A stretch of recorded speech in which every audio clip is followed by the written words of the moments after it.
I really regret using this mixing technique. I used it for far too long and ruined a lot of the low end in a lot of my mixes.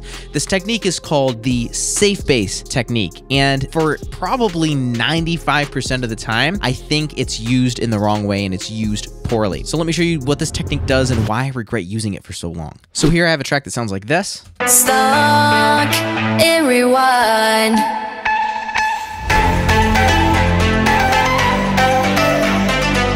So there's some low-end content going on with the respace. There's some kicks going on over here, especially right here.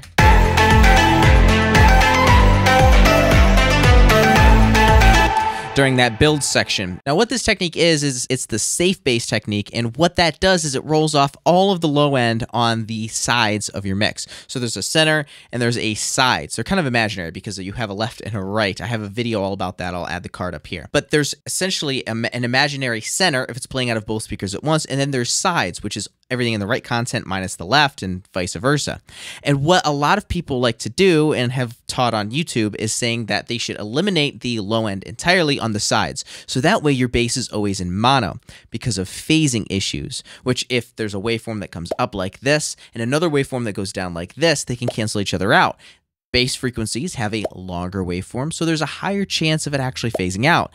In theory, this makes sense, but in application, you're destroying the low end. So what a lot of people like to do is roll off the low end on the sides of their mixes. And you can use a mid-side EQ like Infinity EQ from Slate Digital, which you can have a mid and a side channel or stereo. It's a really powerful plugin, but nevertheless, a lot of people like to roll off the low end only in the side. So right now I'm rolling off 100 hertz and below on the sides. You can go like 60, 80, 100 hertz, which is what a lot of people like to do. Some people say that instead of rolling off the sides, you want to collapse it all down, but that kind of defeats the purpose, because if you want a safe bass and you collapse everything down to mono, you're forcing the side content to go to the center instead of just eliminating the side content in general. But still, either way, I don't think this is a proper technique, and I'll show you why. So here I have the plugin bypassed with this little icon here. If it's yellow, it means it's bypassed. And then here, when you can see everything being illuminated in blue, that means that low end is being cut. Now, listen with headphones or on a decent pair of speakers and really pay attention to the low end.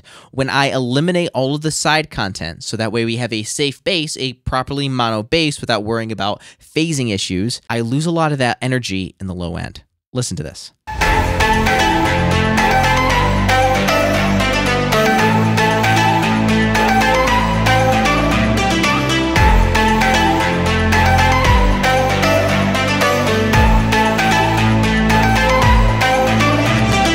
You hear the difference? It's really kind of mind-blowing. Just because I believed that a safe bass was the way to go, I was really destroying a lot of mixes.